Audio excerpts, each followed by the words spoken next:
How's everybody doing? Hey, everybody. Y'all looking forward to this one? I bet we've been looking forward to this pretty much all week since we found out Tanya was going to be coming on the show. We have a special guest tonight, guys, and we're going to be talking to her and maybe do some questions at the end of the show. She's had some encounters. Yes. She's had encounters. She's going to tell us all about it here in just a minute once we get started. Um, I wanted to just let everybody know also tonight if you're in Oklahoma to watch the storms, everybody's saying there's some bad storms coming in. And so be careful if you're out and about watching the storms. We got a new hashtag out. The hashtag is boots on the ground. That's going to be a new hashtag. It's AI boots on the ground. Hashtag AI boots on the ground. So we got that going right now. We want to thank everybody with the channel members, all of our Patreon members, the PayPal supporters, and everybody. We appreciate you all supporting us and being here. And let's see, I want to thank all my subscribers for showing up. And we're going to go ahead and get Tanya on the phone, and we will start this. Hello, Tanya. Can you hear us? Yeah, I can hear you. I'm going to put the speaker on. Okay. Can everybody hear Tanya okay in the chat? Just let us know. Okay, hello. All right. I can hear you good. I'm pretty sure. I bet everybody will be able to hear you. Okay.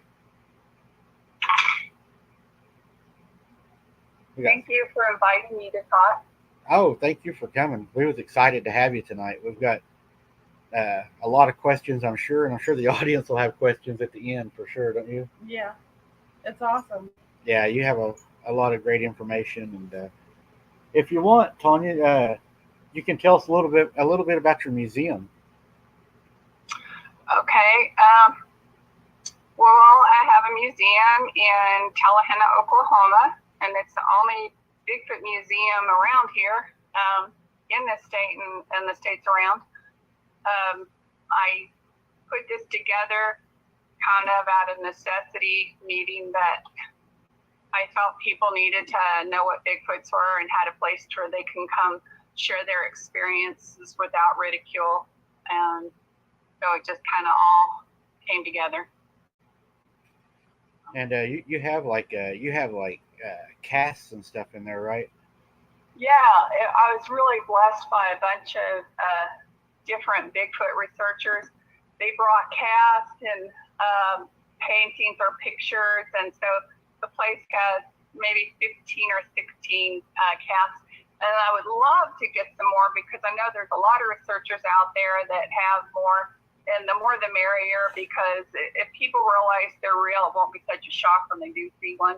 And so the more evidence matters. We do have some Bigfoot hair too. Some nice photos. I think they look nice.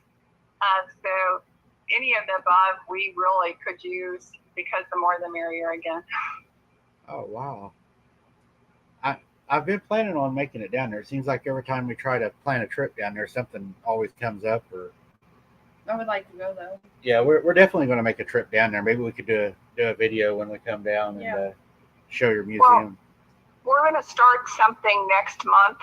It's called Sit in a Pit on the third Saturday. We have people come in groups, sometimes Bigfoot groups, and we hang out. And during the winter, we have the fire going. And so I thought I would just designate a time, and it's going to be Saturdays from 4 to 7, the third Saturday, where everybody can just hang out and tell their stories. And I'm hoping that'll give more opportunity for people that have a story, want to share it. And okay, so more people can share their story. So a designated time, just not a person walking through, but right. That's going to start next month. I think that'd be cool. I'd love to go listen to other stories and hear everybody's, encounters and things.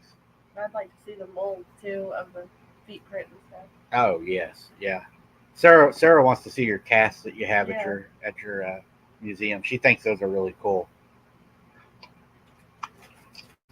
Well, can I tell you why I started the museum? Yes, yeah. We want to know all about your the museum. Okay, well, we lived in Texas, and we had come up to the Stardust Lake area, and there's a campground called Sardis Cove where we had a picnic one day, and we saw eagles. And it's the first time we'd ever saw bald eagles flying over our head. And I'm not making this up, we saw 4 on that day. And so going back to the city, thinking about all the cars and everything, we thought, no, we're going back up to Oklahoma. So we found property and we bought it. And it was very forested, and we just thought it was exciting compared to living in the city. And my husband, there's just not a lot of jobs out in the forest. And so he truck drove for a while, and I was alone in the woods for 4.5 days. And I was excited about it because, I'm out in the woods, and I'm like the pioneer woman. And then my husband would come home every 4th day and spend a couple days and go back out. And during that time, I'm not a gun carrier, but I felt like I should carry a gun just because, I'm in the woods. My husband did give me a gun, and I did put it on the table, but basically I just did a lot without a gun on me. And I would hear all kinds of weird stuff in the woods, and at times I would hear stuff. Actually, I would ask God to protect me and send extra angels. Those are the words I'd use, and I'm really serious. I'd say, God, send the extra angels to protect me because I'm all out here by myself. And, well, anyways, I was hearing, from time to time, I'd hear what sounded like a man breathing outside my bedroom window at night. And so I would get I had 6 dogs too. And only one of the dogs would come into my bedroom, and he would get down on the ground, and he wouldn't bark or anything. He would just growl quietly, like under his breath, whenever I would hear this dude out there. And so my husband came home from, also whoever that dude was, would know when my husband was coming on to the dirt road, the main dirt road, and he would start to walk away before I even heard my husband's truck. And when my husband would come home, I'd say that dude's out there again. I just heard him leave the cabin, and he went into the woods. And so one night my husband was kind of getting tired of it. He goes, we're just going to have to move back to Texas because you're, either there is someone out there or you're just not doing well in the forest. And while he was telling me this, the dude went on his side of the cabin and pressed his body and brushed to the end of it. And it sounded like a big hairy something. And of course, my husband's eyes were popping out like, what the heck? And I said, see, that's this dude that's outside the bedroom window at night. And so that was the first time my husband kind of thought, well, something's going on. And we started having lots of strange things happen like that. And then when it got kind of creepy was found some flowers in the front seat of the car, of the truck. And, it wasn't on, we had 2 vehicles, but on my vehicle, it would be wherever I was sitting. And that just seemed weird. So I kept thinking there must be a stalker out there, and he's putting flowers for me to notice. And because, I wasn't thinking Bigfoot. That was the farthest thing from me because I didn't know anything about Bigfoots. And so we would hear things like trees get knocked down, and that would be creepy because, again, we don't know anything about Bigfoots. We would just, that's really weird. That was a weird timing. And sometimes we would go for a hike, and one time we went up this old logging road that basically was a washed out logging road. It was mostly just rocks. We climbed up to a ridge, and just before we got to the top, something screamed so loud their whole chest vibrated. And so we turned around, our dogs turned around, and we just hightailed it back to the cabin. And we didn't really talk about it the rest of the evening because we didn't know what we had heard, because it didn't sound like a small cat or something, and so we didn't know what. So we just decided it was scared us so much we stayed in for the night once we got back. And then it happened again another time when we were outside the cabin. It screamed really loud. The only screams I ever heard was when my husband was home. I never heard screaming any other time. And then another time I went for a walk. I'm in pretty good shape, and I hike a lot. And there was this one truck that was, I estimated with my phone, it was about 2 miles. And I would go up there and back. And also I got better at phone service when I was up there. And having 6 dogs, some of my dogs ended up getting in a fight over something, and the Chihuahua got the crap beat out of it, and I couldn't find his body, but I heard his last whimper, and so I walked back down the whole hike crying about this poor dog named Sparky, thinking, oh, I didn't save it, and my lab child's killed it, and I was real upset.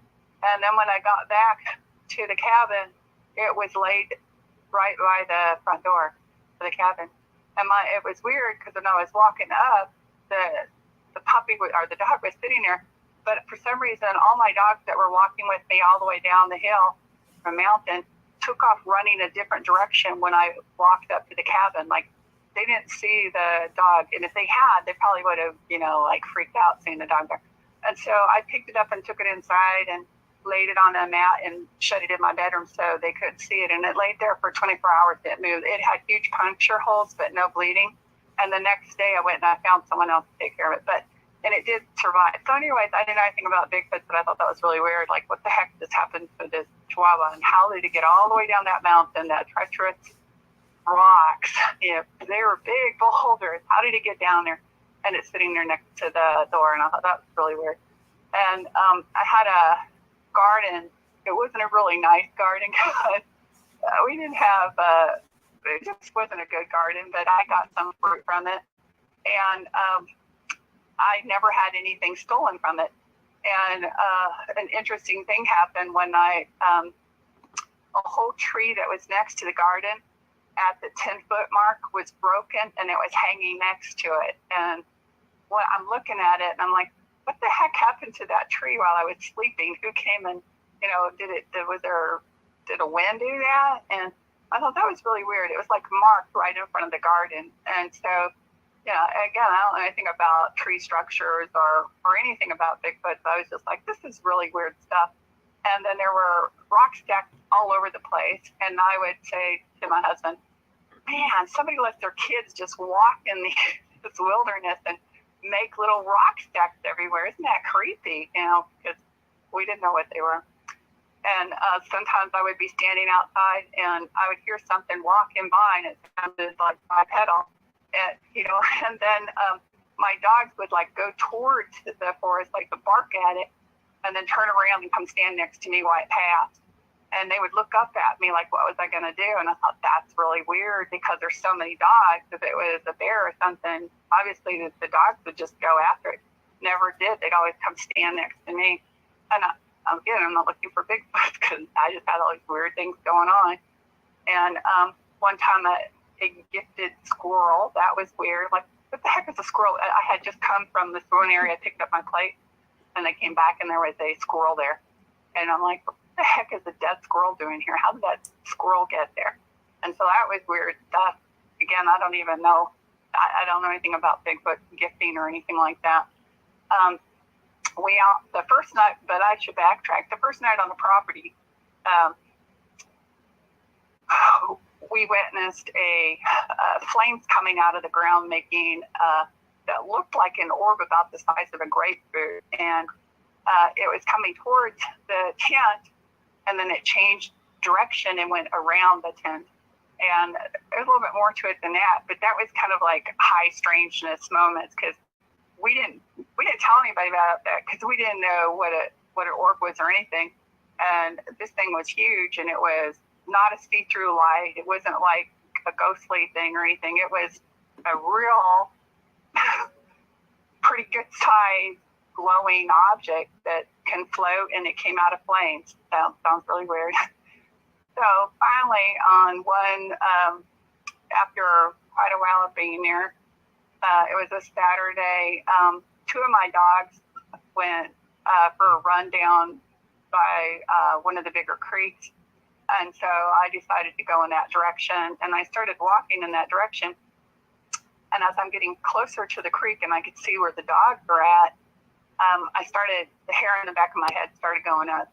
And I immediately thought, okay, the beer hunter not deer hunter, the bear hunter Yeah. is behind me, and he's probably going to overtake me if I don't turn around and deal with it.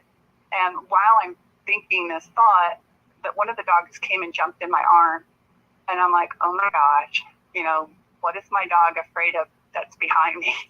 And it's not barking or anything. It's just jumped in my arms. And so I thought, I've got to turn around. I've just got to be brave right now. And so I went to turn around, and half of the individual's body was going into the tree line. The other half was already in the tree line. And I'm staring, and then it went ahead and pivoted back out into the middle of the dirt road, staring at me. And when I saw him, the first thing I thought was maybe, because it's all happening really fast in your brain when you see something. I thought to myself, maybe my husband had gone home and put on my red hoodie, because this guy had a cone-shaped head. And my red hoodie was a pullover and not a zip. But I'm looking at a man's chest, a big man's chest. And so I'm looking at that, and I'm looking at his head shape and the color he was. And so I finally realized, okay, that's not my husband. And, then I try to pin it in my brain that it's the hunter. Well, it's not the hunter. And so finally I had to deal with what I was looking at. And so then I was starting to go in shock. I mean, it was shock, because I'm looking at something or someone that I've never seen before in my life, and he's behind me. And he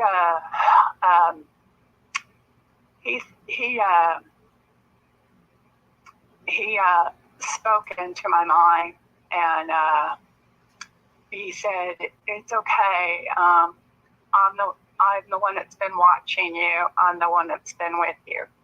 And well, since I don't know anything about this guy I'm looking at, my first thought was, you're the one that's going to kill me. And because first of all, when someone gets in your brain and talks to you, that is scary, unless you're, like a husband and wife or something, they kind of know what's going on. But to hear somebody talk to you, and you're looking at the guy, and you're realizing it's the forest person or a Bigfoot, whatever, so comfortable with, and I'm staring at him, and he did no aggressiveness, no screaming, no yelling. He just stood there just for a while, like to, not scare me. He didn't move closer, because I think he could tell I was going into shock. And his facial features didn't get angry or anything. And he just stood there staring at me for a while. And I stared at him, and my dog didn't move, and he didn't growl or bark. And then this individual, after giving me a few moments of just him staring at me, he turned and went straight into the forest where he was at, and where he was going. And so at that point, I'll move back up. During that time, the kind of crazy things that go through your head, because you don't know anything about Bigfoot or forest people, you don't know anything. So my first thought is, if I scream for my husband, he's going to charge me and kill me, because my voice will get loud and he'll have to make me shut up. And those thoughts were going through my head. And I think that's kind of why the individual stood there for a while, because he was trying to show he wasn't doing anything. But my brain was just, like, the world's going to end right now. I'm going to be killed. But it didn't happen. And I started just before he finally realized that I was being ridiculous, because I was in shock. I wasn't ridiculous. I was just in shock. I thought if I screamed my husband's name, my husband wasn't hearing me, because I'm about 2 acres away, and the Bigfoot will charge me and he will kill me, because that's what I thought they did. And so I thought, then part of my brain said, let him know how afraid you are. Maybe he'll just, be nice to you. And so my husband's name was Chuck. So I just started saying Chuck, looking at this individual, just saying my husband's name. And I thought, either he's going to try to finish me off right now, or he'll realize that I'm not doing okay, because I wasn't. And that's when he just went ahead and turned and went into the woods. And so I didn't get my composure together, but I got myself well enough where I could go walk back to the cabin. And when I got there, Chuck was standing there and he looked at my face. He said, "What is going on with you? You don't look okay." I go, "No, I'm not. I just saw a Bigfoot and I saw him up close." And he goes, "I can tell you're white as a ghost." And I said, "Yeah, I'm not okay." And then I said, "The problem is he's been here with us and he's been watching me this whole time. And I told you someone was watching me. And now it all makes sense that he was here." And so, at that point, I think there's just this lone Bigfoot staring at me. I don't know the whole thing. How big was he? He was between 7 and 9 foot. That's what I'm going to say, because I wasn't a researcher. I wasn't measuring. But a few days later, I went down by the creek again, and I kind of estimated him that he was, maybe 8 foot, but I'm just going to say 7 to 9 foot. He was not small. He was very built. He was very built. His chest looked like he was worked out hard, but and his arms were huge, and he was very huge. But he wasn't 10 foot. He wasn't. I didn't see teeth or anything. He never showed me his teeth. He showed. His eyes were just dark. The spots were dark. I didn't see white, or I couldn't tell the difference between pupil and color. They just really dark. But how would you? Was his face like ours, or more like an animal, or? Oh, more like us.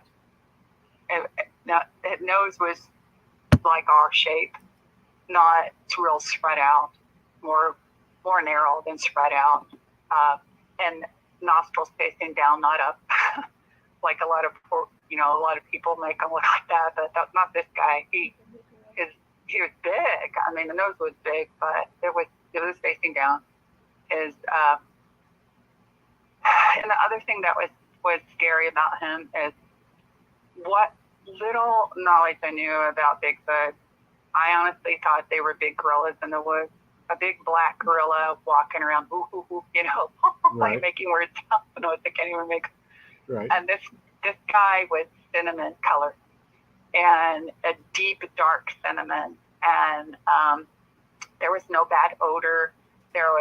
Could I tell you he had tangles in his hair? I couldn't even tell you that. But from what I looked at, it was a pretty clean looking individual, and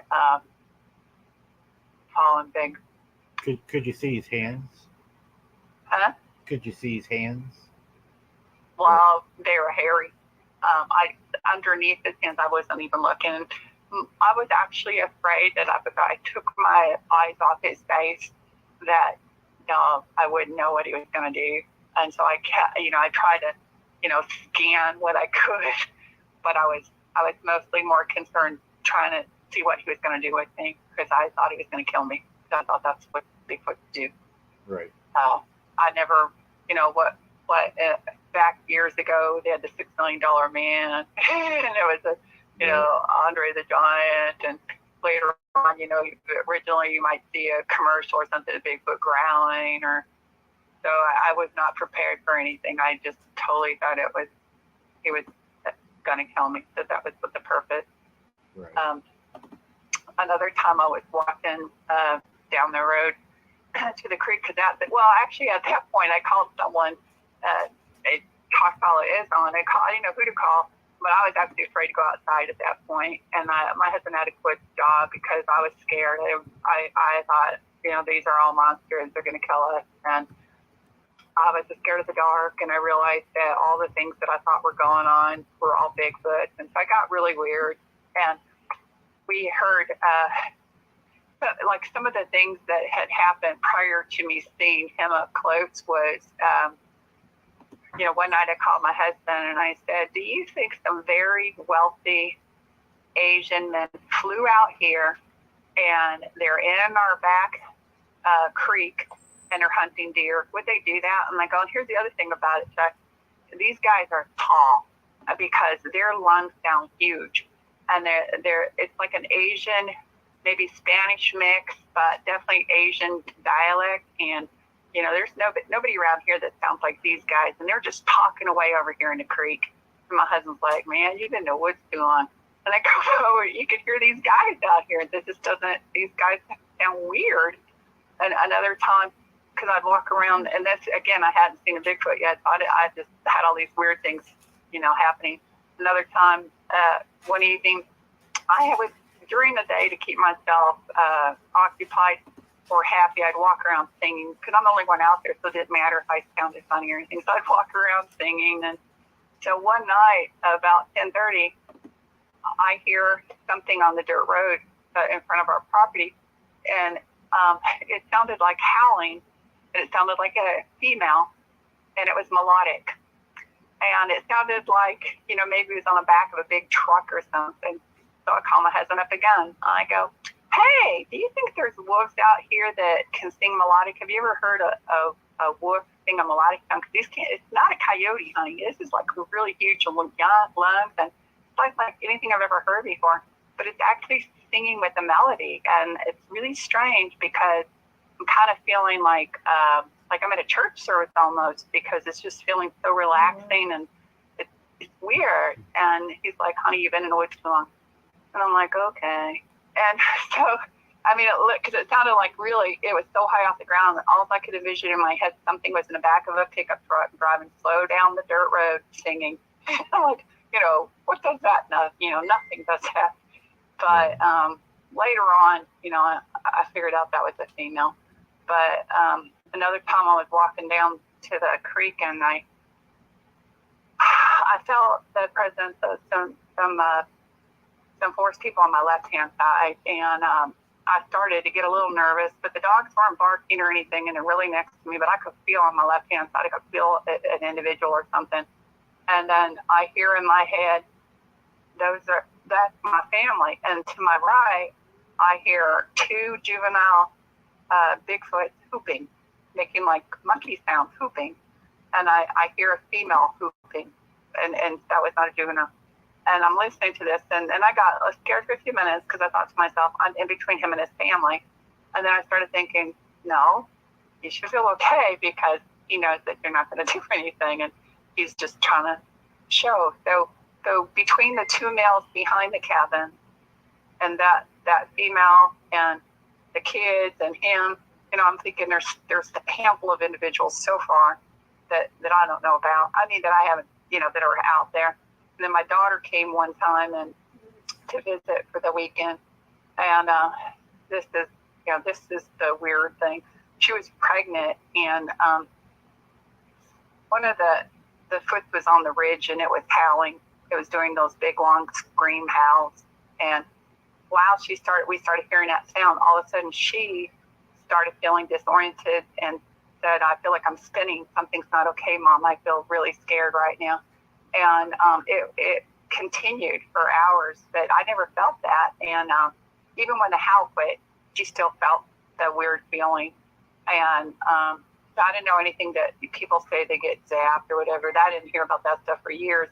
But it also could have been, you know, you're a city folk like us, and you're in the woods and you hear a Bigfoot howling. You know, it is unnerving. It's not a normal howl.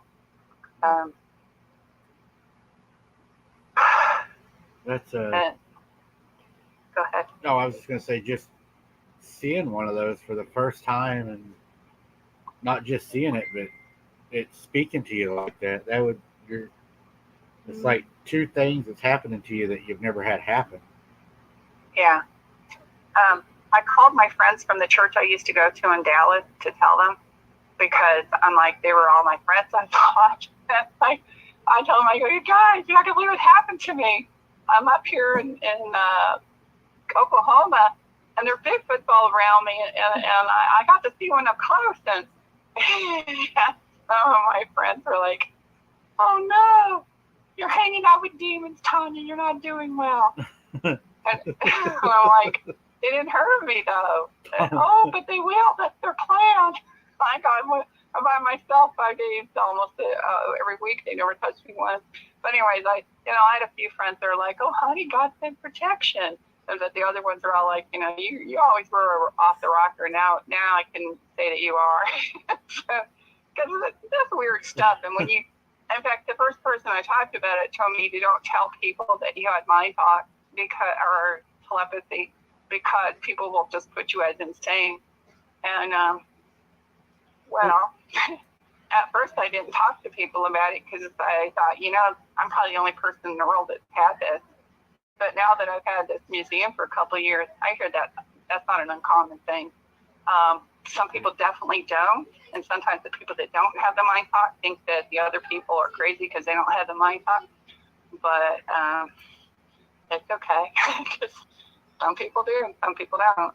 And I've been some other places. There's a lot more that happened with that clan there, but we did finally have to move. And it wasn't because of them. It was because my husband had to work and I didn't want to be left alone. And the neighbors were really taunting me because I was stupid. And the one time I saw that post, the tree line that he was going into, one day I walked through there to see where he was going, and he wasn't there that time. But I saw that it was a deer camp and a deer feeder right there. So I thought, he must be over there getting the deers there. So I thought to myself, well, gosh, Oklahoma must be Bigfoot capital. So I went to those neighbors when they were just weekenders, and I said, hey, do you have Bigfoots on your deer cam? And they go, why? And they go, well, because I saw a Bigfoot go over right where your deer cam is, and that was stupid. And everybody in that forest made fun of me. And they would go by the house, and they would honk their horns, and they'd make monkey sounds at me. And so, you already had the trauma of seeing a Bigfoot, and then you have the human side, them giving you a hard time. Right. And your brain is trying to fit, what are these guys, because they're real. And for some reason, our government doesn't talk about it, and people that do are ridiculed. And so that's kind of what prompted to do the museum, is because I thought about doing a coffee house, and the first person I talked to, she said, what kind of coffee house? And I said, no, I'm muffling a Bigfoot coffee house. And she asked me to come talk to her, and she started crying and told me she had a Bigfoot experience, but her family made fun of her. And she'd held it inside for 50 years. And so I'm asking to rent her place, and she's bawling, crying. And so I thought, God is good. I'm going to make a place where people can come share their experience and find out that Bigfoots are real and have a different perspective than they're all monsters out to kill us. Doesn't mean they haven't killed anyone, but humans do too. And I think they have human in them, at least. I'm not so sure that they're not human. I know that I really piss people off, and I've had some people tell me I shouldn't say that, but this dude looked like how most of us want to look, but right. Really big, and they don't need coats. They're in really good shape compared to most of us humans. And you had a man come and work at a place that had an encounter also, right? Yeah. This guy came out, and he was going to do some work on our property. And he was finally, he ended up, he was going to go back and where he came from. And he said, I would never believe in your Bigfoot stories because, never seen one. If you could take me somewhere where a Bigfoot would be right now, then I wouldn't think you're crazy. And, we had already moved, right? And I look at my husband, I go, let's take him to this one area. And my husband and I go, okay. So we get the guy in the car, who actually dials up a Bigfoot and says, show up. Nobody does that.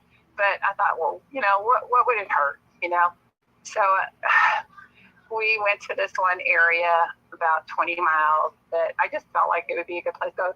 I love to hike, love to go distances. I'm the one that will walk until everybody gets sick of me because I won't quit walking, but I'll get just as tired and not want to walk back. But I like to go far. So I said, let's go to this area. So we went to this one area, and we walked by 2 big creeks, and we went further back, and we were walking really far. Again, who tells Bigfoot to show up, because you can't, So anyways, we're walking, and it's starting to get dusk, And we got to this one section. I go, well, let's just stop here because it was getting dark, and it was probably didn't want to get too much further. And we look across the creek, and we were seeing some eye shine, and again, raccoons, whatever, something could be over there. We don't have flashlights, but we're starting to see some little eyes shining across the road. Across the creek. We're like, well, those could be anything, we're not going to say no Bigfoot. And so we're staring at them. So the guy starts singing out real loud. And he goes, man, I should have brought my guitar. I'm going to sit here and we're going to sing. And he's singing. And it was some really funny song from like 30 years ago. And I can't remember what it is now, but it was a funny song. And he's singing. And I'm all excited. And I want to stay all night. So I'm going to have a Bigfoot experience with them. And this is going to be fun. And I'm sitting there. And then all of a sudden I hear something in my head that said, you need to go now. And I'm like, I look at my husband and look at the guy and I said, listen, we have to go right now. And my husband said, what are you talking about? And I said, I heard a male voice in my head say, go now. And so we need to respect this and we need to go now. And the guy goes, are you crazy? And I go, no, we need to go right now. And so I start walking because you never have something in your head tell you to go. I'm not going to argue unless if I don't have any stake in that area, I'm out of it, right? So my husband and I start walking, and the guy's kind of lagging behind us, and we are hearing stuff on the side of the road, both sides, but could be deer, could be anything. And we're walking, and I'm walking fast because I heard this voice that said go, so I'm going. And the guy's getting further behind. And then finally he yells at us because it's dark now. He yells and he said, what do you guys think you're doing leaving me back here? I think there's feral people behind me. And then my husband and I stopped and we turned and we saw two sets of eyes behind him. And we go, Kelly, walk fast. because no feral people. We see the sets of eyes. And he goes, what do you mean? And I go, there's two individuals behind you. Walk fast, Kelly. And so we could see them. We could see the head moving because the eyes were like at different levels as they were moving behind him. We said, Kelly, you need to walk faster. He goes, don't stop. No, he goes, stop. And I go, no, you don't stop. We're not going to stand here. We're going to move too. So he's walking as fast as he can, and he's yelling at us, there's feral people out here, and you're almost getting me killed. You could go to jail for this, Tanya. And I go, no, those aren't feral people. No, they're not. And all the way back to the car, you could hear individuals on the side of the road. You could hear them walking in the tree line. And I didn't look back again to look at Kelly because I saw the two sets of eyes. That was good enough for me. And we get in a car, and I know my first thought was, I bet you their hands have been all over this car. But we just got in the car, and we took off driving really fast. And then we get in the car, and he was just chewing us out all the way back to the house, saying how we could have got him killed because there's feral people in the woods. And, there wasn't. They had to have been the Bigfoots because the two individuals that were behind him, it was creepy because I'm not saying they were like gorillas walking, but they were bobbing up and down as they were walking. The eye shine. There was two of them, and they were walking next to each other. They were escorting us out. Now, did they tell us to leave because they all were waking up and their kids were going to play in the creek? I have no idea. Were they telling us to leave because there was a dog man around there? I don't know. But when you hear something in your head and there's all kinds of other evidence going on, you go. And, it's funny because over the years I've heard some other stories where hunters will hear a voice tell them to leave too. But, that doesn't mean the hunters do. They want to stand their ground with their gun. It's dead. Right.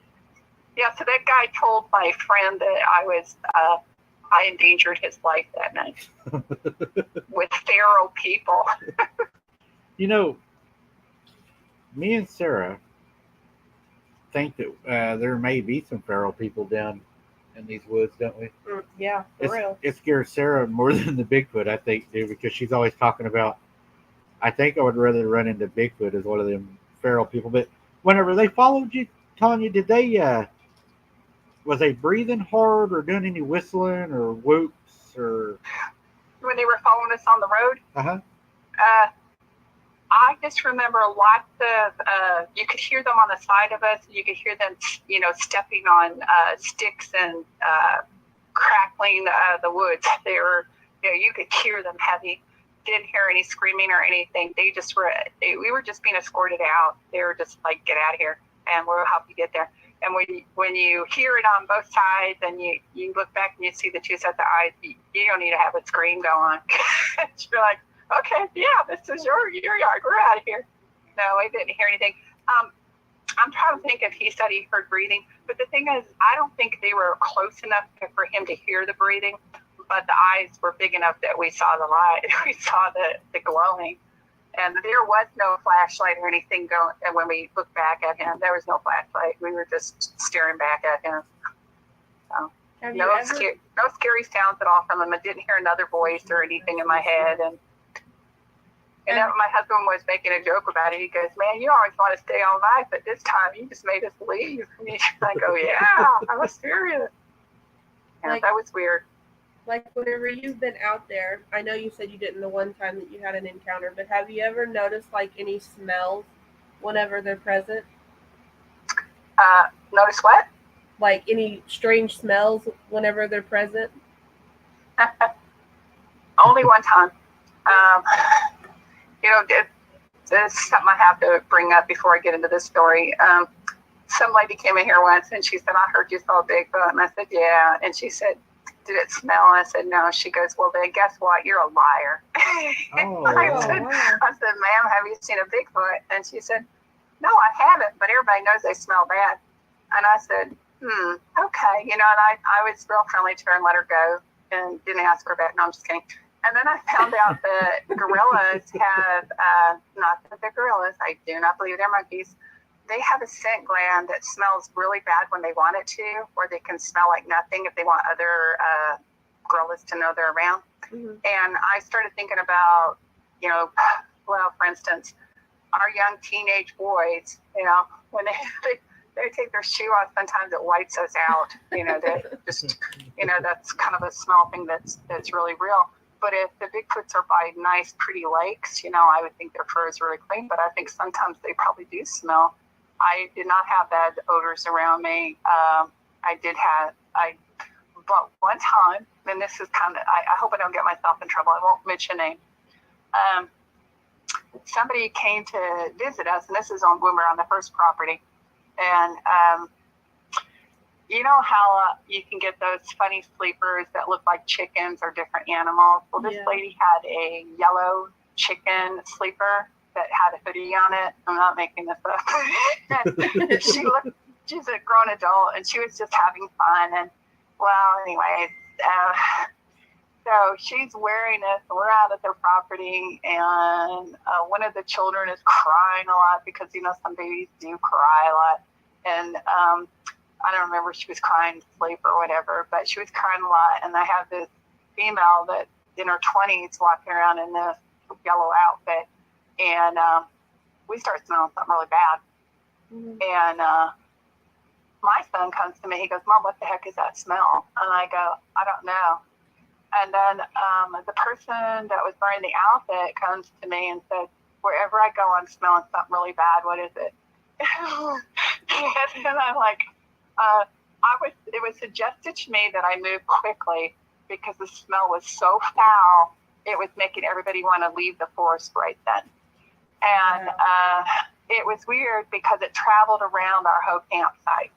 It wasn't like we're standing there and then I walk over there and no, everywhere we would walk, you would smell it, and it was bad. It was really bad. And never again have I smelled that ever. But that one time, I think they didn't like the outfit. Anyway, I don't know what else to say because we all smelled it, and it was suggested that I move because the smell was so bad. Do you think, is it possible you think maybe the smell was so strong too because maybe there was more of them around you? That's possible. But I had that dude outside my bedroom window, and he's never smelled bad. But he may have gone to the lake and swam all the time. I don't know. His fur he didn't smell bad. That's another thing. When I first saw him, I don't remember a bad smell. But don't I think could have been in shock, and not smelled anything. even the because times that we had stuff happen, Go ahead. we haven't always had a smell. No. I mean, sometimes there is, but not always. Let's talk about smells. One time I was, because I was scared to go out in the dark, and so I had reached out when it first happened. I reached out to someone who took expeditions up by Hanobi. How do we say that? I get in trouble for that one. I was told it's Honubby. Okay. Whenever it's time, I'll say H and you say it, so no one will yell at me for saying it wrong. No, I'll probably say it wrong. I don't think anybody in Oklahoma pronounces it right, hardly. So we went up there, and we're standing there, and all of a sudden we start smelling this really pretty honeysuckle smell. And the guy over us started going up to us women smelling us. I go, "What are you doing?" He goes, "Do you have perfume on?" I said, "Nope." And he smelled the other girl. "Nope." So, "Why are you smelling this?" He goes, "Don't you smell that?" And he goes, "We've been doing this for years. And it seems when the foots that are around us are happy with us or pleased with the group, we smell this smell quite often. And we've also smelled bad smells." And he goes, "We have scoured this whole area, and there are no floral trees or plants around here." And so that was interesting because it kind of smelled like honeysuckle, and which would be kind of a magical thing if they can make a really pretty smell when they're happy, the females or whatever. Or do you think maybe they're like hunter-gatherers? They had gathered flowers and plants and stuff. Yeah. Yeah. I mean, and also another thing too, since we, at that one time, we did have Bigfoot come really close to us then, like really close. We actually saw two, I would say they were silverbacks, but I think it was probably the moonlight. They were swaying, sitting down. And they were so close to us at this one expedition that I was at, that you feel like a heavy pressure on your chest when they got close to you. And I don't know if you feel that, but when they're so massive, when they get really close to you, you just feel like something's laying on your chest. Not an uncomfortable feeling, just kind of like, oh, I'm not the only one here. And not like something's trying to get in you, but that they're massive. And so, anyways, I remember that particular time there were so many around us. So that was pretty exciting because that was the first time I went out with people after I had all of my individual experiences with my husband and myself. And I was with this group of people and we were having these experiences. So it helped us a lot because then I didn't feel like I was crazy for sure. And we even saw a juvenile go up a tree that night. And the reason we could say it was a juvenile is because his little bitty eyes as it was going up the tree. I guess to me, the parents must have been told to get up the tree because the humans are close or something. But it kept eye shining up the tree. It was a pine tree. And you could just see it like it was crazy. And so that, I hate to use the word magical, but that was a magical night in respect that we had the honeysuckle smell. We saw a juvenile. We saw, it was like two Bigfoot swaying as they were sitting down. One of the Choctaw guys started singing a Choctaw song, and that's what brought a bunch of Bigfoots in. So, I'm just really skipping around. I'm sorry. Oh, no. I actually had a question about what you said because it reminded me of something that me and Sarah seen at a Colbert. The juvenile, when you seen it climb the tree, how did it climb the tree? Did it climb like a human, like arm over arm, or it's like arms around the tree and like shimmy up it? I would say kind of shimmy but actually not. It was too slow for that. It was just trying to go up. Its arms were, its arms were smaller than the tree size. So it was, it wasn't completely round. I hate to say this word, but to me, it kind of reminded me of what I would think a chimpanzee would be going up a tree, because the arms, but they weren't that long arms. Right. But yeah. Again, I don't think they're monkeys, but that's not a normal thing. Most of us humans don't run over to a tree and shimmy up it, The reason I ask is because at that Colbert, we thought it was a little like gargoyle looking thing. And, but now that you're saying a juvenile and climbing, maybe it was a juvenile that went up the tree. You think? Could be, but I'd have to go back and look. You really got me wondering on that one if we didn't maybe like run like a juvenile, because what happened to us is this thing when we showed up to this. We're going to go back, but it climbed the tree, but it was kind of like its arms are around the tree, like pulling itself up. And then when it got that's kind of what I okay, because it got to the top of the tree, we were trying to film it, and it like dove out of the top of the tree down into the creek, and then swam under the culvert. And it was kind of making like a real shrill, like whistling noise. Yeah, it was making like a whistling, shrill noise. It was really weird. Wow. I wonder if that was a baby. I guess it could have been. Well, I think that it would make sense that they're told to go to the trees when we come around and also they're safer from a lot of stuff if they get up in the trees and get away from us. And I could see us surprising it because we were just like driving down that road and we just like stopped at that culvert and we all got out. And it went straight up the tree. Mm-hmm.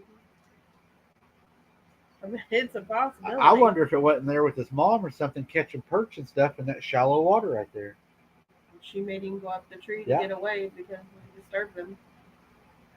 I never even thought of that. I'm glad Tanya said that. Yeah. Wow. So maybe it was. We'll have to go back and look at that picture again. That same night when we saw the juvenile go up the tree,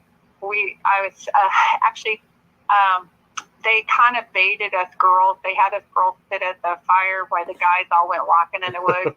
And they had stuff like luck charges happened to them and, crazy things like that. But meanwhile, we kept hearing things in the woods around us.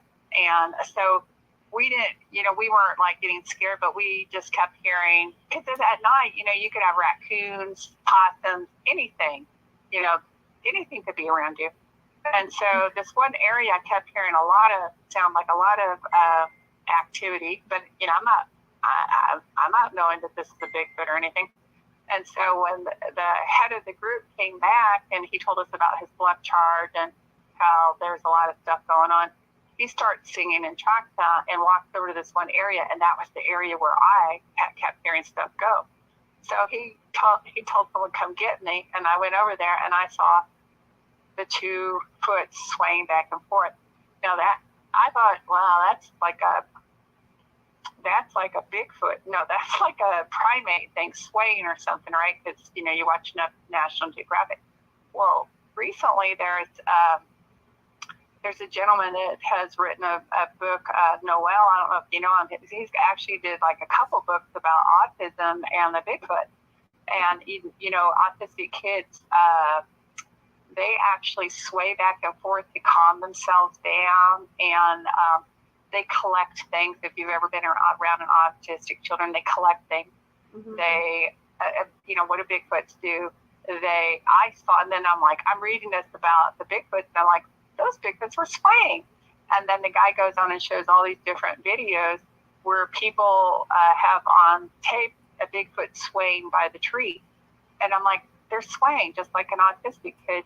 And I'm not saying they're autistic, but I'm saying they have that is a interesting characteristic there. And then, when we see those tree structures where there's just tons of pieces of wood put up against a tree or something, and there's no way that anything can live inside it. They're just kind of like decorations or something. And a lot of the pieces of wood are from all over the forest. Like they have to bring them there. And, an autistic kid does things like that. They like to line up their logs or their cars. They like to make everything, put them in order. And so I thought that was really an interesting thing because there have been some studies that talk about that autistic kids have been in the woods and they show up missing for a couple hours and then they come back and they're fine. And I actually know someone that had an encounter that was autistic, and I'm just wondering, and I'm saying they have this like a human trait, like they're different than us, and another trait that us humans have, not like not like a monkey, because monkeys don't. I don't know. Do monkeys collect trees and stick them around other trees? I know they make nests, but do they do what Bigfoots do? Right. But anyways, I thought that was interesting, and I just remembered those Bigfoot swaying, and I'm sorry I got sidetracked. No, it makes sense because we've seen that. I just didn't know exactly what it was. Yeah, because I thought it was a gargoyle. Yeah, she thought it looked like a gargoyle what we've seen, but now that you're saying that, it really makes me wonder if it was a juvenile, or you know, because we stopped abruptly, it just like went up the tree, Yeah. and then when we got out and started shining the flashlight on it, it jumped out of the tree down into the water. It was just weird how it went up the tree.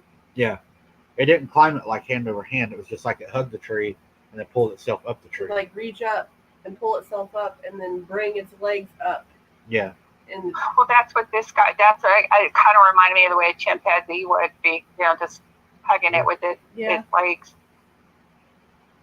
Was there no fur on it? Is that why you say gargoyle? Didn't look furry? Not really. No, like short hair.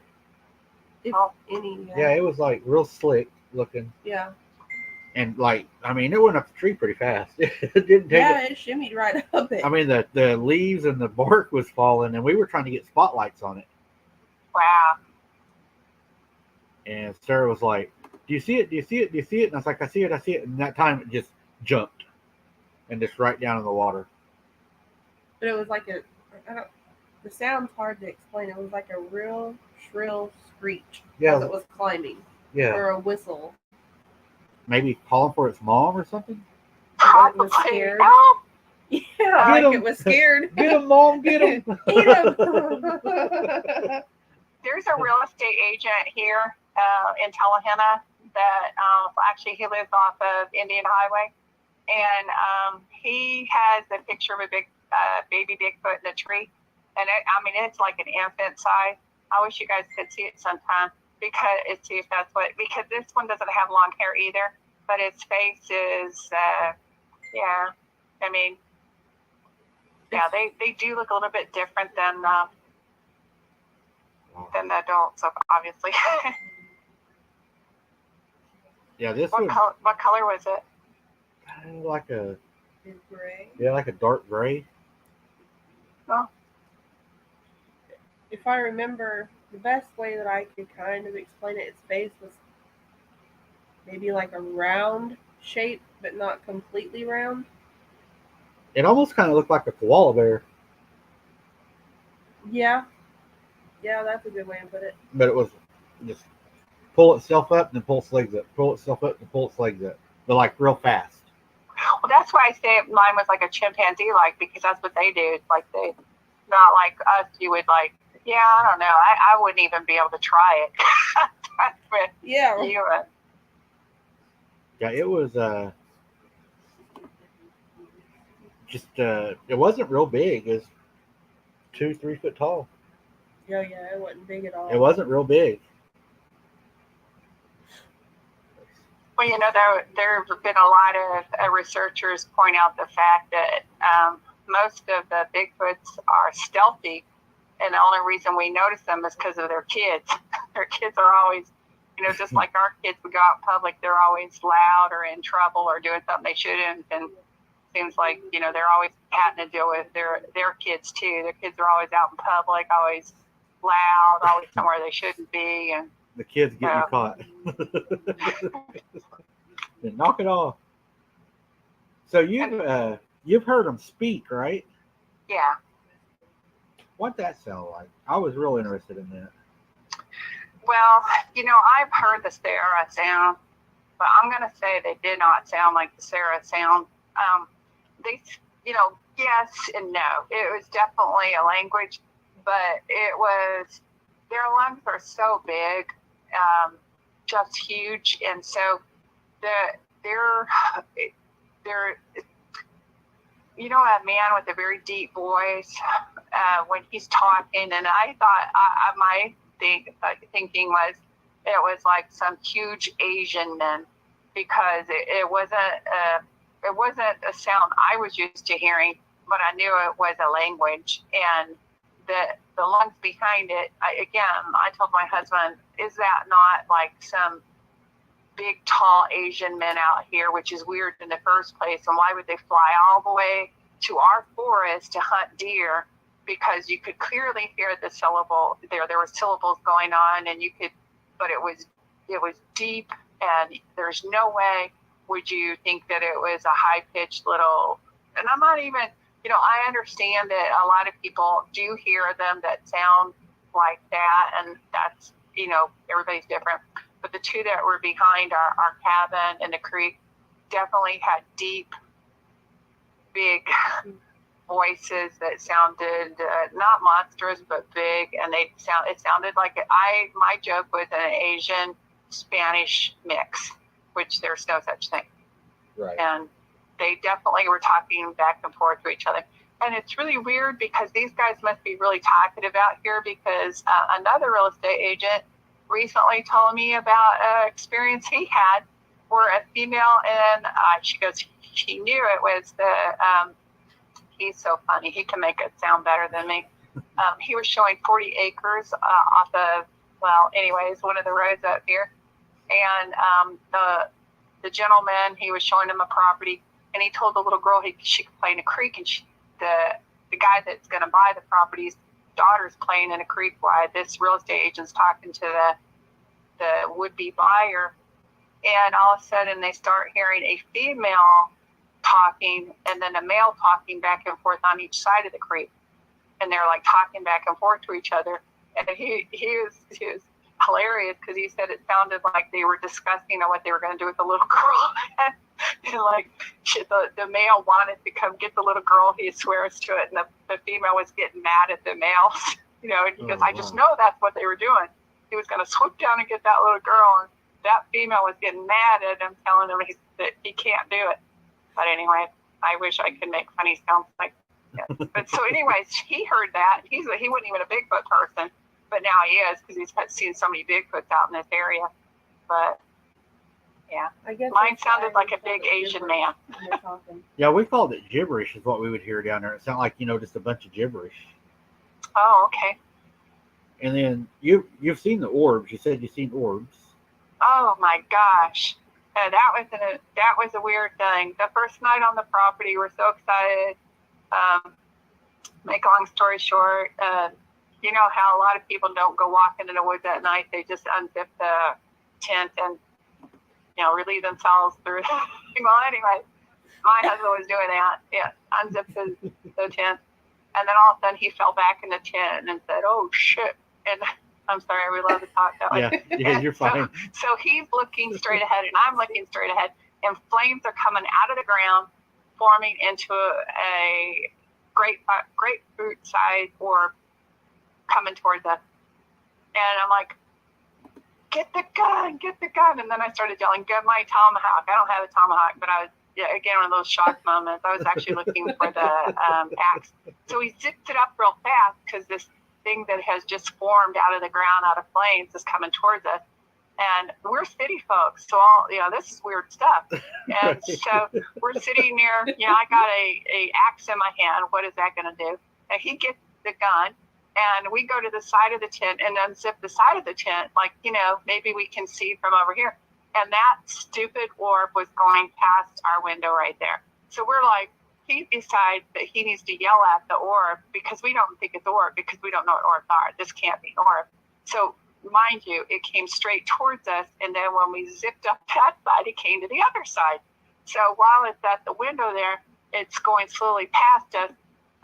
He's yelling, hey, because he told me later, he thought it's got to be some drunk with his flashlight, and he's coming too close to us. And he goes, well, we both realized that wasn't the case.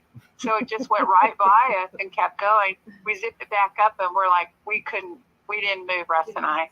And we didn't tell anyone about that. So we started getting online like, okay, it's a ball of lightning. That's right. And it just can move it can go different directions. It's one of those special balls of lightning that can change direction as it needs to. So that's what we told ourselves, because, who's going to, what else is it? And so that was scary. That was our first thing we ever had happen on the property before we even got cabins. Okay, something forward. Again, we didn't even know it was an orb yet. We didn't find out till later that those are what people say they see out here. And then this other we had to move from that property. We moved somewhere else. We're on this property in the middle of the night, always off grid, except now we actually aren't off grid. And so we go out at night, and on the ridge line, we see an orb that is big as the lid to a 55-gallon trash can floating towards us. Our dog is freaking out, and of course we are too. And so, you know, we skittle back inside and we don't go outside. Well, about a week or two later, went back out for some reason, and they're same. We started calling that hill Orb Hill because it was so big. And when your dog sees it and you see it, you know, you're seeing it. Right. And again, we didn't know anything about orbs, but we try to think to ourselves, you know, let's see, could a UFO come down and float around by us? No, because it wasn't big enough to be a UFO or something like that. And of course, there's no such thing as UFOs, right? And so what the heck are these? And then we started hearing a lot of people do say that there are orbs out here in the forest. But I guess from talking since we've been here, people don't just see them in the forest. They see them in their houses. They see them everywhere. And I'm just wondering why some of them are huge and some of them aren't. And somebody said because Bigfoots have bigger spirits. So that's kind of funny. Have you guys seen orbs? I seen one orb. We was down checking out an old home place, remember? Yeah. And we caught it. It was floating through the woods. My son seen one night before my mom got hit with a rock. Yeah, she got busted in the side of the ankle with a rock. And Sarah said, did you feel any heat off of it? Oh, did we? Yeah, was it like hot or anything? anything? We didn't want to get that close to us. Oh, the one coming by, I couldn't tell you. It was one of those shock moments. All I know is that it changed. And the really huge ones we saw were too far away for there was heat. I wouldn't have known either, because it was just more like you run to your house and shut the door. Right. We have never been the type of people to go outside and stare and wait for things to come at night. Because they're scary. Oh, that would be scary to me, because that kind of stuff is like, you don't know what it is. So you're like, what is that? Yeah. But you've also, you know, people talk about you shouldn't gift Bigfoot, but Bigfoot has gifted you before. Yeah, I mean, I didn't know. I have actually been around people that do gift, but before we even had any experience with Bigfoot, I think I told you guys before, there were flowers in the car and a dead squirrel. And those were certainly not put there by themselves. And the weird thing about the flowers, I went walking around when I could find no flowers in the forest, because I was trying to say to myself that maybe the window was rolled down for a while and some flowers just floated through the air and ended up inside the car on the floorboard. And there was none. So that wasn't so. Someone had brought flowers. And so, yeah, that was the gifting type thing. And I've talked to a lot of people. I've heard a lot of different stories. And I would think that probably gifting, and if you personally have a forest person on your property and you have a good relationship with them, and which I have heard people say this, that they do gift them and the Bigfoots gift them back stuff, cool looking rocks or other things. But I've also heard some really horrifying stories that just like, you know, a wild cat, you put food on the porch all the time, or a dog, they're going to take it, and then you quit. They want to know where their food source came, where it went. And so I don't know. I don't know that gifting is the best thing to do. If you have your own personal relationship with a forest person and your guys are getting along good and you are exchanging gifts, well, that's probably your thing to do. I'm thinking that it's probably not a good idea to do gifting places if you're doing food. Like if you're giving a fork or something like, I don't know how that could hurt. But I think food is a problem because there's some famous stories around here of people that looked the other way when Bigfoots would steal their deer that they shot, and the Bigfoots would come back for more and more deers and got more aggressive and took them out of their freezer, broke their freezer door, did a bunch of aggressive things. I think probably gifting food isn't a good idea because they actually probably have tons of food out there that they have of their own and they don't need ours. But I don't know, if someone wants to give them something, I think that's okay. But I don't think that we should give them food, especially some of our junk food, because I know this one group used to always give, cookies and stuff like that. And, what if the Bigfoots don't get enough of them and they want to come get them from you? And then sadly enough, if you saw Bigfoot at your door or your back door trying to get in to get some cookies, would you kill it? I know that I'm acting crazy, but those are realistic things. I don't think gifting's a good idea unless it's your own choice, but I don't think food is a good idea. I think it would be scary to gift them anything. I mean, because my opinion, if you start this trend with them of giving something, and what happens if you have to go away for a little while, then you're going to come back and it's going to be really hacked off because you didn't leave something out for it. Or what if you get the flu and you're laying in bed and you can't go feed it? Yeah, then it's going to eat you or something like that. I ain't taking that chance. No way. Yeah, they got to come in. And what if they break the door to come in? Exactly. I think a lot of the times the juveniles are the guys that get in trouble because they would do something not quite this, more mischievous, open up someone's door that they shouldn't open. And, a teenage foot that can break your door down without trying, he wants to go in and get your cookies. This sounds like crazy talk, but I think that young people like sweet things. And you don't want to get something started you can't keep up. No way. And you have a story that I'm excited to hear, and I know a lot of people are really going to enjoy this one. And I'm not going to say too much because I know that you may want to say this a different way. About the break it into the freezer, that story in the area where you're at. Yeah. I don't know, I think how to say this. Well, let me say this. Some of the stories that we hear, we don't always hear the whole thing. And then later on, you might hear the rest of it. And then again, what all is the truth is the thing. I'm getting in slippery watery here, but I can very much so say that if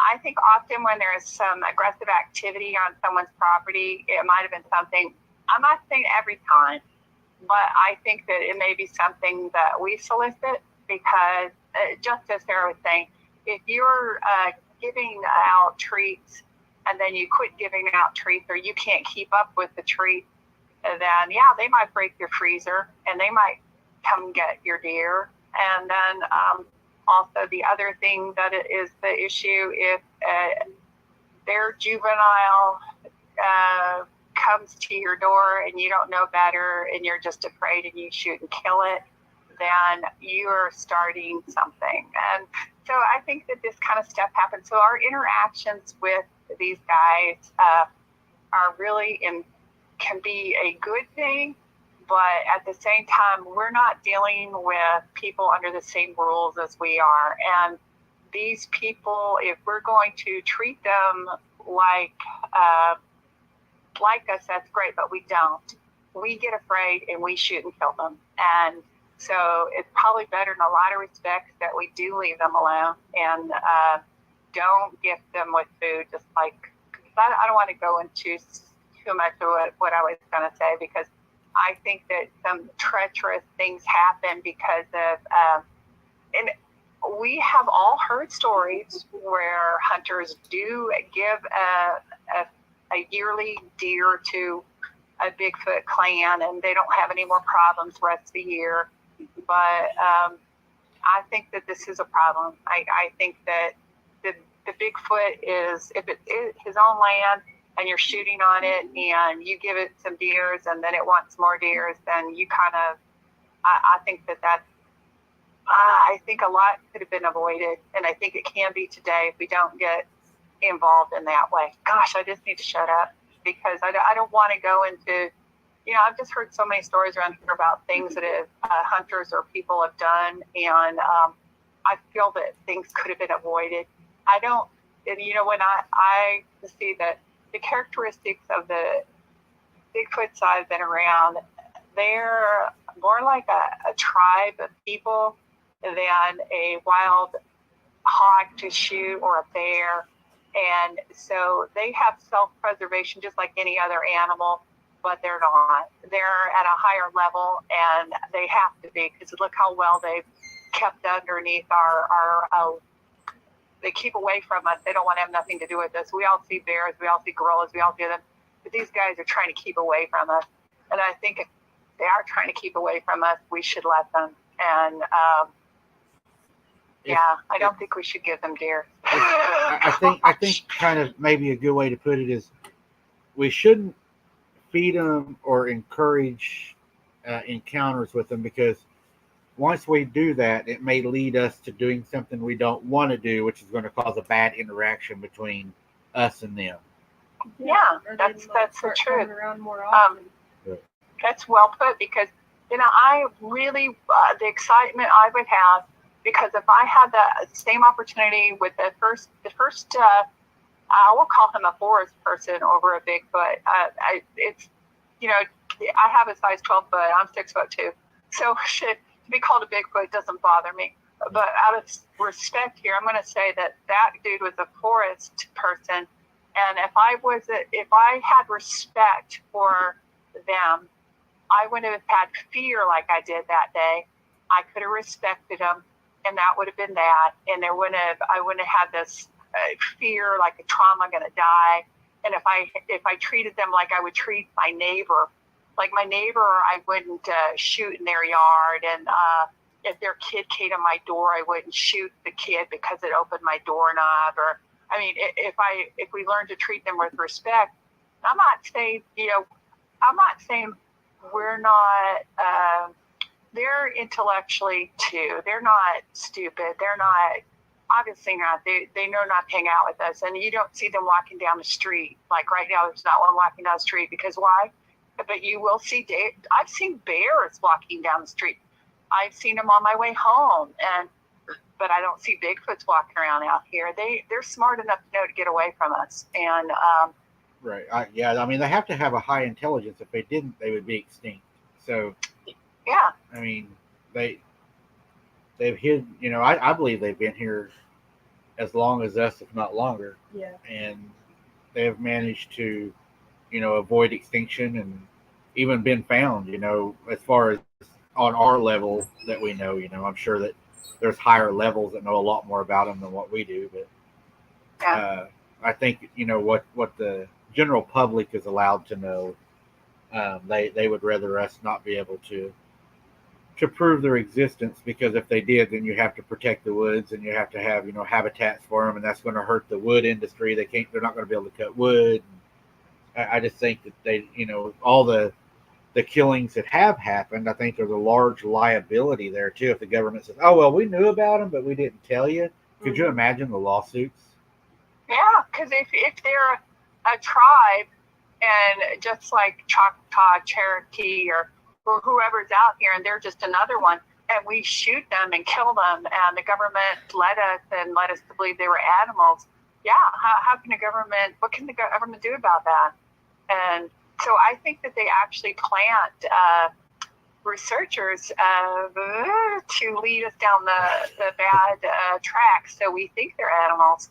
Because when you look at their characteristics, how can we call them an animal? Well, then we're animals too, in just the same respects.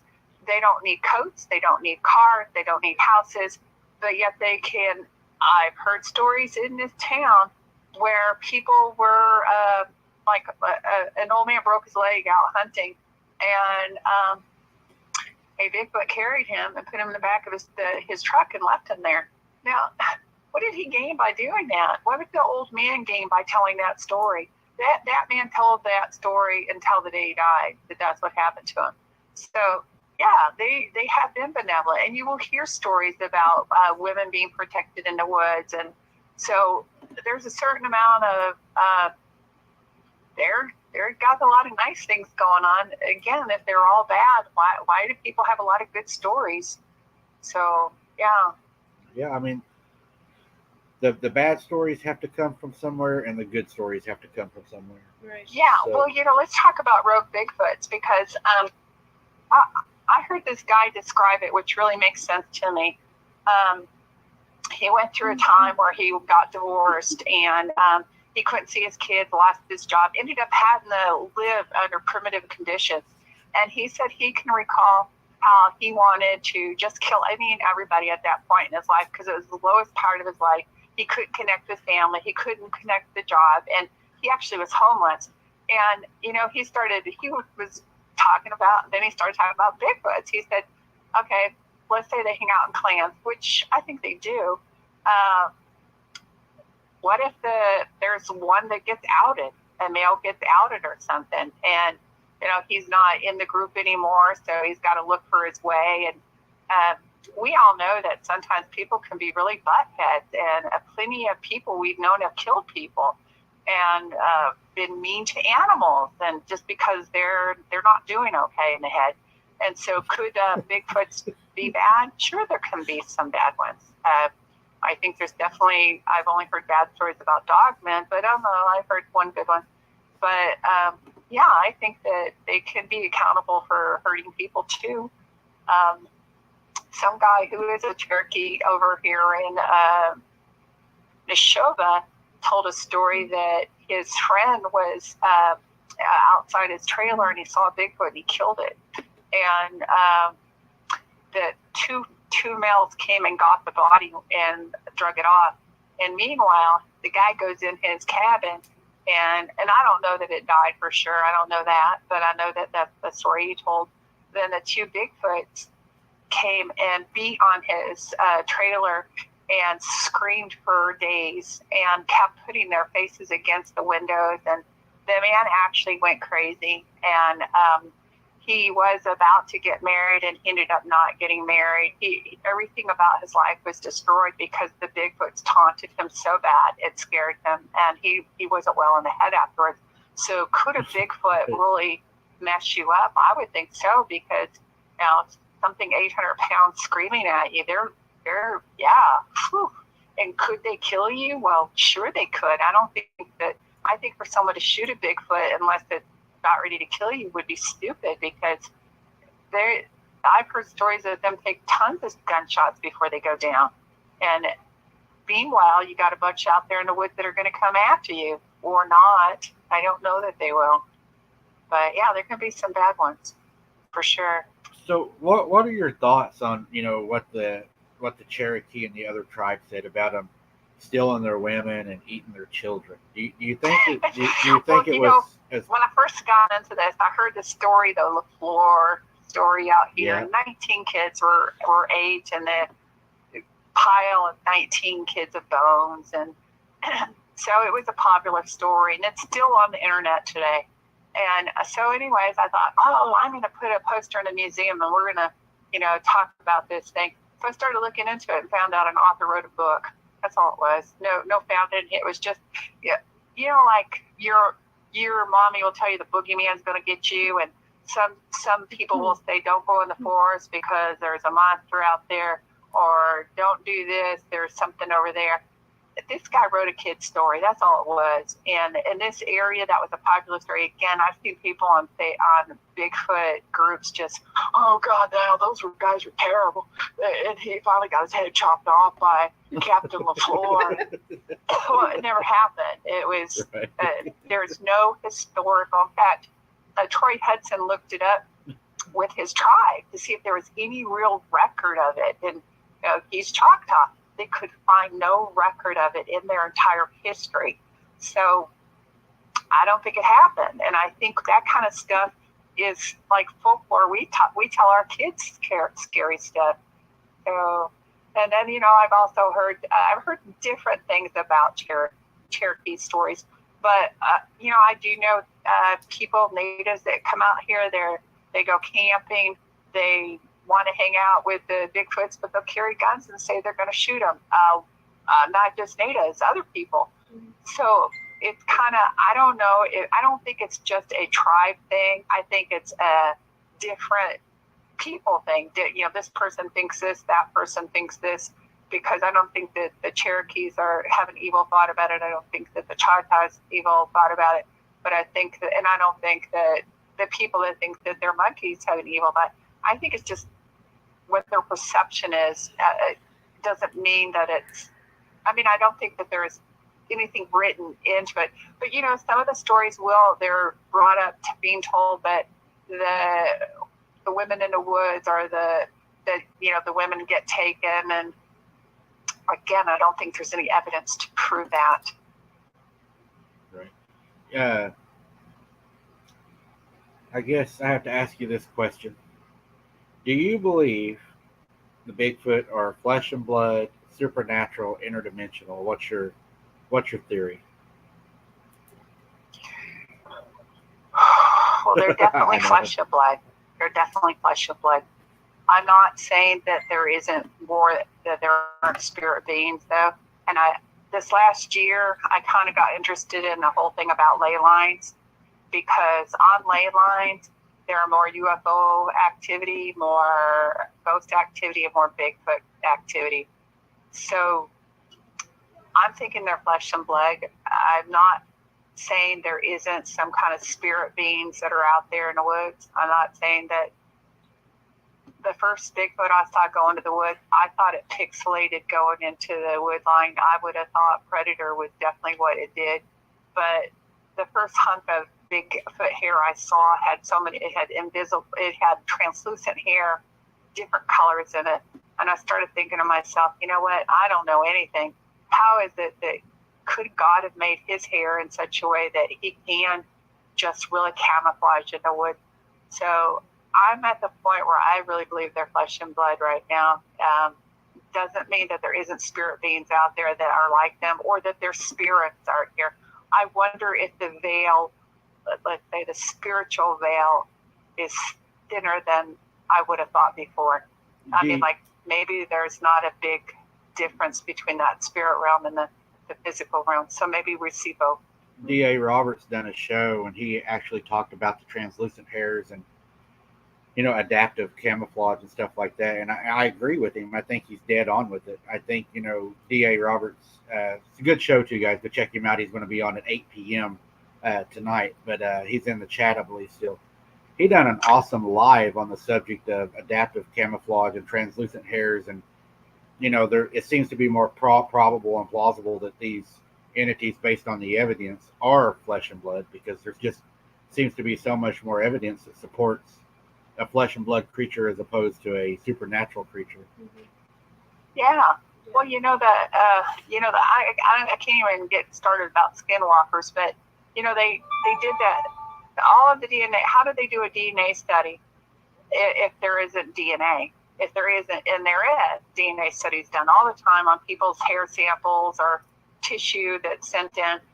The biggest DNA study had 109 viable samples, and it comes up with flesh and blood. I used to be really strong believing that they were Nephilim's children, and now I'm having a hard time with that too, because now I'm thinking these are flesh and blood, and those were spirit beings that came down here. So anyway, that's a whole new thing. But yeah, I'm really feeling strong that they are flesh and blood. The one I saw, there's no way that he was a spirit. He was a flesh and blood. The one I saw up close. Right. And D.A. Roberts, he just said, thanks, Mike, but I can't take all the credit. It was me, Robbie, Doc, Steve, and Noah that put all that together. He's got an excellent team over there and a great channel. So check him out tonight on his live, guys. He'll be on at 8 o'clock. And thanks for joining us, D.A. We appreciate you stopping by. Good to see you. Yeah, good to see you. Cool. So do you think these creatures possibly, I guess, imprint on people? Like, some people are more susceptible to having encounters than other people? Well, I definitely think so. Definitely think so. I'm not sure about this, because I don't know that there's been a study about it, but I've always been, I've had supernatural things happen my whole life. And And I'm not saying I have, I don't go to ghost hunting. I don't look for spirits or anything like that.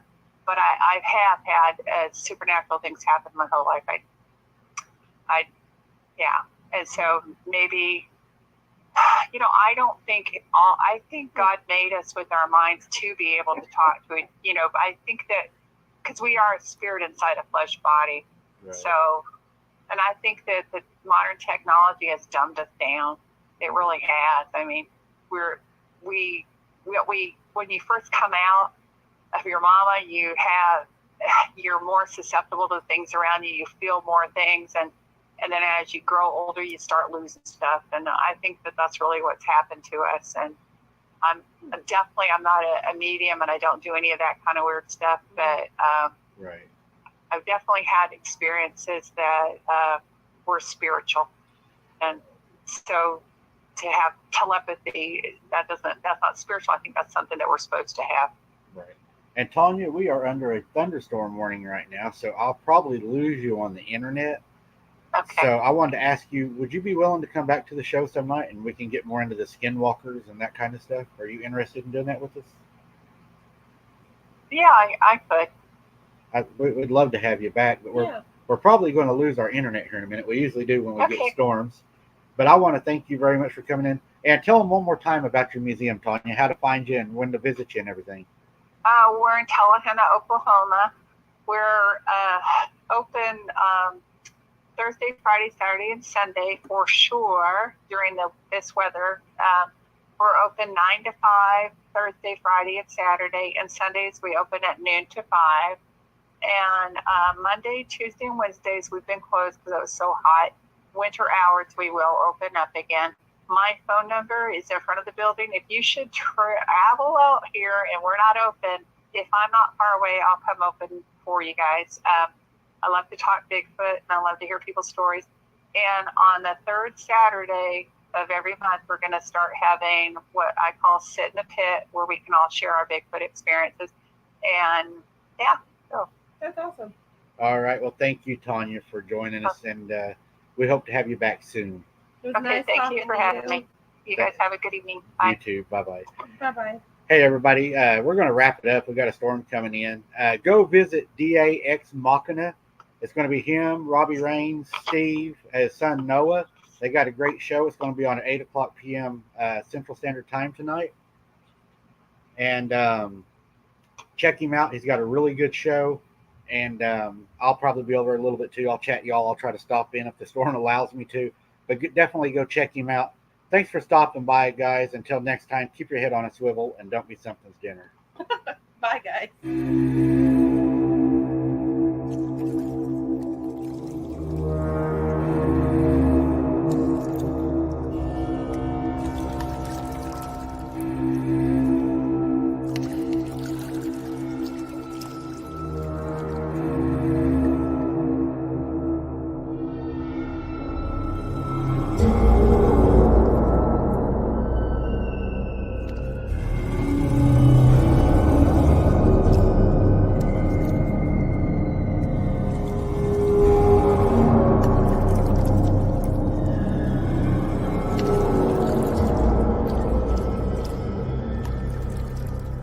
Yeah.